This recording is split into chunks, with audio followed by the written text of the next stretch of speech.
recording. Okay. Hi, everyone. It's Terry Tomoff, and it's day 4. That means it's September 4th, 2025 of Childhood Cancer Awareness Month.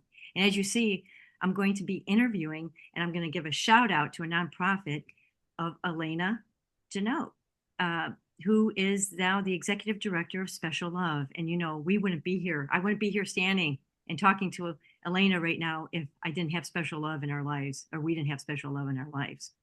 So I want to ask Elena, this is a burning question for me, is what's been the greatest impact met so far when you took over the helm in December of 2024 as executive director of Special Love?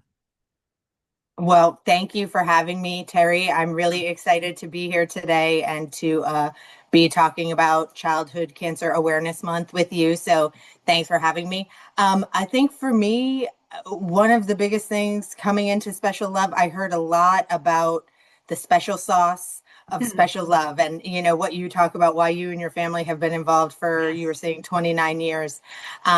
So one of the biggest things I came in was saying, we'll try not to mess that up, because that's something really good that's been going on for a long time. And I've spent most of my life being in the adult cancer space, so I'm very familiar with cancer, but less so childhood cancer. Right. So that's been learning and seeing that firsthand, and really, I'm sort of a nerd in this way. I'm very interested in long-term effects of cancer on Yes. individuals, and seeing the effects that it has on our children has really struck me in a way that I wasn't expecting.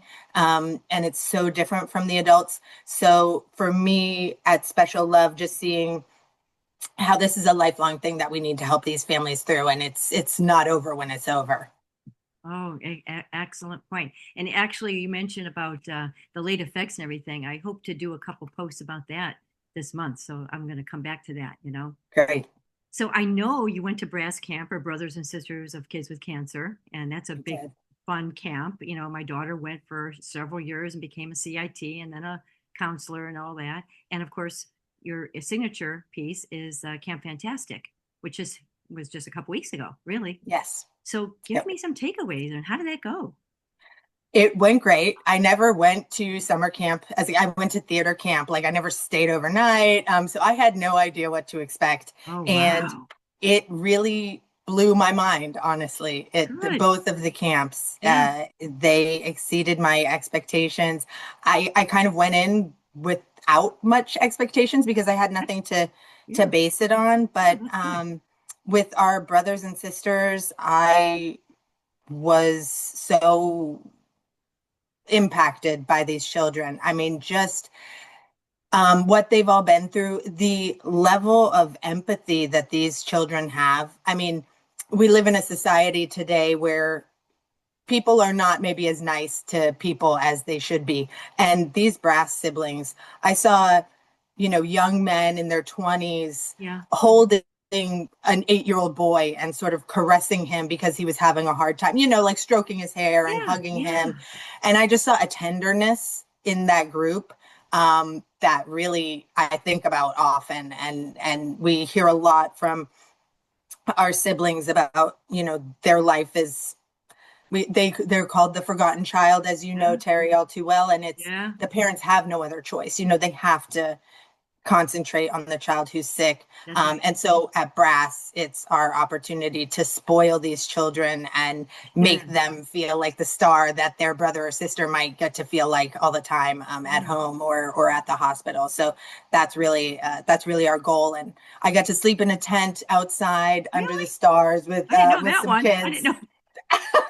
I I didn't know did. you And were in I a ate a tent. vegan hot dog, which I don't recommend anyone do ever unless you're a vegan. But yeah, it was a really magical experience. And a big part of that is due to the leadership of the camp, who are volunteers that have Yes. worked with us for decades, Yes. and they know our families better than anybody. But when you step off that bus, you are a member of the Brass family. And I think that's the thing that is so special about it, is everyone is treated like they're a long lost cousin. And I think that makes it really special. Yeah.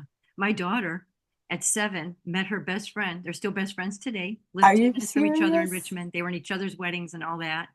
And they met the first day of camp. at That 7 years is, old. They're 33.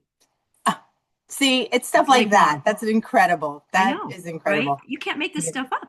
It's You true. really can't. We had a couple kids this year who were older, and the parents were telling me when they dropped them off at the bus, they're shy. I don't know how they were nervous, and the Oh, of kids course. were nervous, understandably so, especially coming in older. Yes. And I saw one of them get on the bus to leave to come home, and she was crying because she didn't want to leave. So that's the experience I think that children have at Brass Camp that makes it just so special. All right. That is fantastic. And I love to hear about the brass camp because that's really special to me too. Although I don't go or I can't go. I guess I could go now. I couldn't go all those years. Come next year, we Yeah. can catch crabs. I mean, they go crabbing. Uh, They're those Can't kids are hurry having up. a blast. I know, right? And then now the signature camp. How about Camp Yes, Fantastic? What are your takeaways, your key yes. takeaways with that? Wow. I mean, what a, I think I called it the magical dance that the NIH does Yes. to care for our children. Again, just struck by not only the children and the families who are entrusting us with their precious little ones who have been through something that is just so traumatic, many of them still in treatment while they're coming to camp. Yeah. But knowing that we have medical staff from the NIH to care for these children, to see them 4 times a day. But the kids, they're just being kids. I mean, I walked by one young lady who's in a wheelchair, and she was um, coming down one of the hills. It's very hilly where we hold Camp Fantastic.